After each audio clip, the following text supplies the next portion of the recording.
ভারতের সংবিধানের প্রতি আমি অকৃত্রিম নিষ্ঠা ও আনুগত্য পোষণ করিব। আমি ভারতের সার্বভৌমত্ব ও অখণ্ডতা রক্ষা করিব।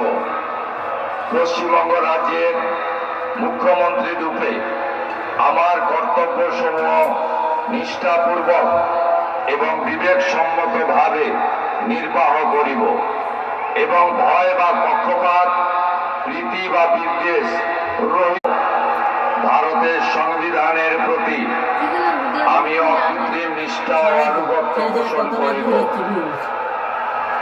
আমি ভারতের সার্বভৌমত্ব ও অখণ্ডতা রক্ষা করিব। পশ্চিমবঙ্গ রাজ্যের মুখ্যমন্ত্রী রূপে আমার কর্তব্যসমূহ নিষ্ঠাপূর্বক এবং বিবেকসম্মতভাবে নির্বাহ করিব এবং ভয় বা পক্ষপাত, প্রীতি বা বিদ্বেষ